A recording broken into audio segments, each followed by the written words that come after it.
What's up guys, welcome back to the channel. In today's episode I'm going to go over how I set up the oil lines for my 07K swap into my Porsche 944. Now the reason I'm doing this is because when I started out on this project there was not a lot of really solid documentation around ways that you could install things like the oil or the coolant or the electrical system. So I'll be releasing a video for each one of these. Some of these are probably going to be delayed because I'm still finalizing the setup and I want to drive around on a couple of these systems just to make sure that I'm giving you solid advice. But as you've seen in some of my previous videos, the car while running is not really driving, so I have a little bit more to figure out. In today's video though, I'm going over the oil setup and that's not going to change. This is going to be a down and dirty video where I'm just going to walk you through how I set stuff up and the parts that I used. And the list for all of the parts that I have is going to be in the comments down below. So that way you can follow along and purchase any of the things that I did. So let's go ahead and jump into it.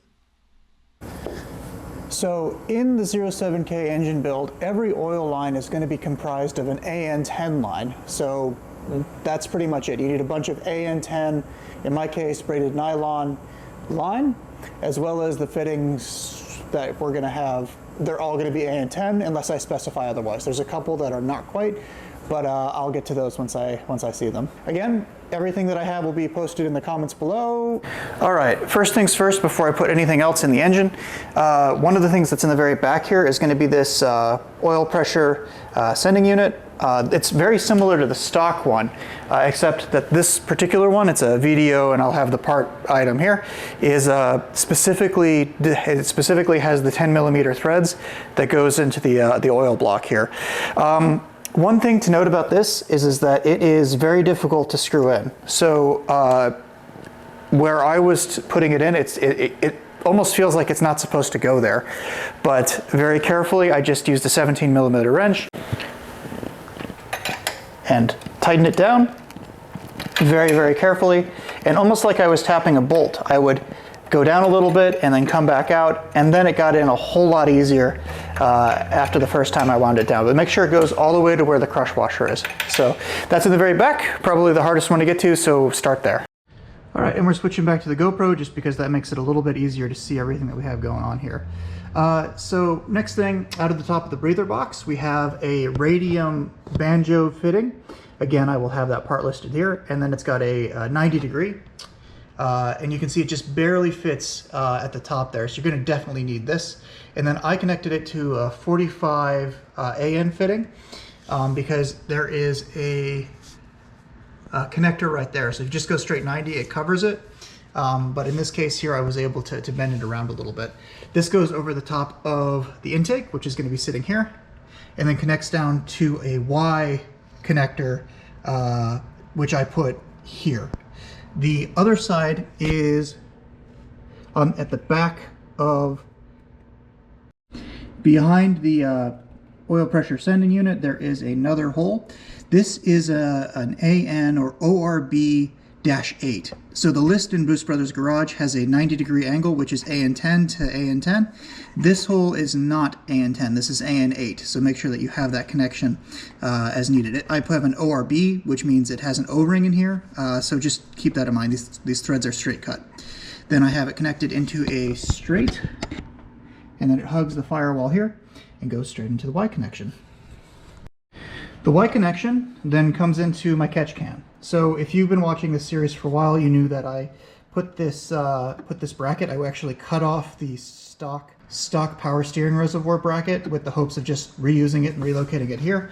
But as you can see, the bracket is really, really close. So that made it just impossible to work with. So I needed something small here. This is like a $20, $30 oil catch can by a company called Evil Energy. It's really cool. It actually has baffles on the inside, a little dipstick. I'm going to have to empty it by pulling it out of the car, which is a bit of an inconvenience, but if I had an emptying valve on the bottom of it, I'd have the same problem. The cool thing about this catch can is that it also comes with one of these little filters at the top. You can take this bolt off and then slip it on. It comes with everything you need to hook it all up. It originally came with barbs, but I decided that I wanted to just close everything with AN connections, so it was a little bit more expensive, but I think it'll work better in the long run. And these are NPT10, which means you need to wrap it in Teflon tape, and then all of the connections were made via these fittings here. So I think that that's going to be better in the long run.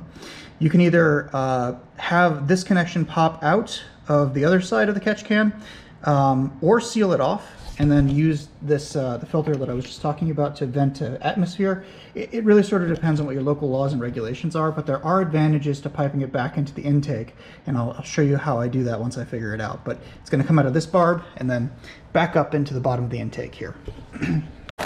All right, next up. The last place that you need to put your oil is through an oil cooler. I know some people who've been running without it, but honestly, you know, you bought all the parts, it's here, you might as well install it. You're going to use a sandwich plate like this, and then you're going to insert that through there. And then there are a couple of NPT to AN10 adapters. Again, will be on the list because it's NPT. Make sure you have it wrapped in Teflon tape. Cool thing about this is that it actually only goes in one way, so it dummy proofed it. I love engineering for stupid people like myself. So you just slip this over top of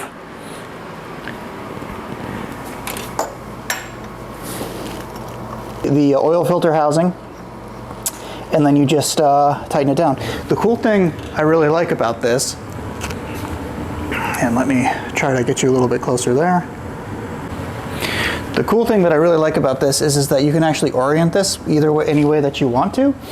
Boost Brothers Garage had it like pointed straight here, and I'm not sure how they managed that because it points straight at the dipstick. So I put mine on the top here, and then I'm gonna have a couple of 90-degree bends coming in here. I'll show you what that looks like in just a second. To tighten it down, and you really do need to tighten this down, you get a big wrench like this, a socket wrench with a 30mm end on it. So then you just tighten it down. I'd wear gloves. All right, so once you get your sandwich plate fastened, you're going to attach to the lines here however you want to fit it in, and these need to go to your oil cooler. In my case, and people who have been watching my build will know this, I set up a bracket down here to be where my oil cooler is going to sit. So you can see I have 290 degrees. Let's crawl in under here real quick. Yeah. There we go. So you can see I have my oil cooler here. I welded in this plate to hold it, and then it's held in by 4 long lag bolts, so that way it has connection at 4 places, and then it comes with these 290-degree lines that crisscross back to the top. Now if you decide to come down here and do that, you're probably going to have to delete your horn. At least one of them. There's 2 of them down here, so I figured I didn't need both. That might give me problems later, but that's a problem for me to solve at another time. So that is where the oil cooler goes. Come on, that's not how... Anyways. So Spencer has issues with the way that I did the lines. I don't... One idiot telling the other idiot how to do something doesn't amount to a smart thing. So if you look here, you can see this crack. It was just about kind of like that when I found it. So what we're gonna do is we're just gonna tighten that right up. And it is deceptive because these get pretty tight pretty quick. And what you're actually feeling is the rubber inside the aluminum fitting being smushed up against the wall. And you will be able to feel the actual end when you get there. But it's, you get a, using a light's actually nice, but it's right about there. So the actual ridges should line up. There should be no light gap. You see that? There should be no light shining through. So I think I could actually go a little bit tighter on that. Otherwise, I mean, it will leak right through this. So get this guy nice and tight. This bodes really well for all of the other fittings I put together on this car. Well, you just gotta be careful, you know, because I've snapped these before. Mm-hmm. They're pretty easy to snap if you don't know what you're doing. Yeah, I've broken 3 or 4. Yeah. So just about right about there. Yep. So that's good. That you'll be able to see there's no light between the base of the fitting and the actual cap that screws the hose onto the fitting. You should see no threads coming out of the edges. This one looks pretty good. I think so. Perfect. All right, so I had to make a little bit of an adjustment here, and you can see that the catch can now has a 45 that goes straight to that Y connection. And then also the other outlet goes into the intake. And you can see here, I have the alternator kind of stuck there right now. And then there we go. You can see that it goes into a 90-degree straight up into the intake there. So that is how I am going to have all of the oil lines routed. Final little addition of recording here. I thought that I had already recorded this, but after we got the car running, I had to make a slight change to the oil setup. I kept in the previous documentation around routing the oil line into the intake, just for reference, if that was something that you guys wanted to decide that you needed to do. But in my case, and you'll see more about this in the coolant line video, we fabricated a solid line made out of aluminum, so that way we wouldn't risk having this coolant line get snagged by a belt. That has been something that Spencer's run into in the past.